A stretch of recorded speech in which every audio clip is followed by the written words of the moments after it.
الحمدللہ الذی نزل الآیات وأرسل البینات فطلع الدین وکفى الیقین اللہم لک الحقیقۃ حق وکل مجاز لک الامر تحقیقا وکل مجاز والصلاة والسلام علی رسولہ الکریم وعلی آلہ واصحابہ اجمعین اما بعد اعوذ باللہ من الشیطان الرجیم بسم اللہ الرحمن الرحیم قد جاءکم من اللہ نور وکتاب مبین صدق اللہ مولانا العظیم وبلغنا رسولہ النبی الامین المکین الکریم ونحن على ذلك لمن الشاهدين والشاكرين والحمد لله رب العالمين آمین یا رب العالمین۔ آئیے بارگاہ رسالت مآب صلی اللہ علیہ وسلم میں حقیقت و احترام کے ساتھ جھوم جھوم کر دور کے بات اللهم صل على سيدنا مولانا محمد بارك وسلم صلاة وسلام عليك يا رسول الله صلى الله عليه وسلم۔ قابل مبارکباد ہے آپ تمامی حضرات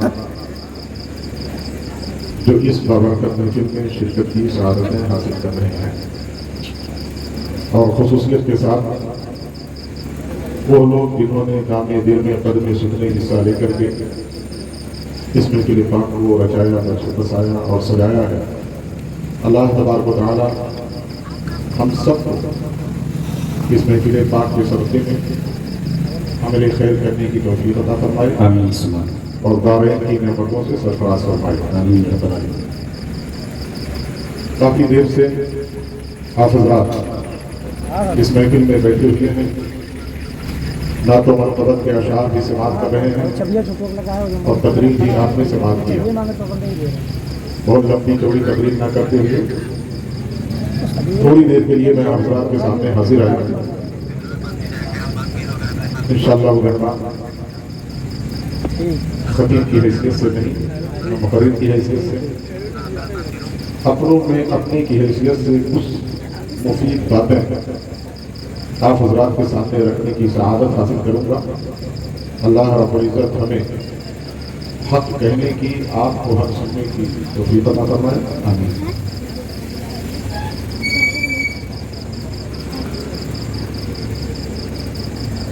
دیکھا جائے تو کافی مقدار میں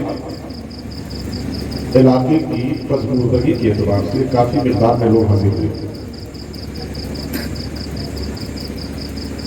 اسلامی جذبات اس انداز میں مہیا ہو چکے ہیں، اس حساب سے کافی مقدار میں محفل پاک میں آئے ہیں۔ اللہ رب العزت ہمیں آپ کو سلامت رکھے اور ہمارے آپ کے جذبہ بیدار فرمائے۔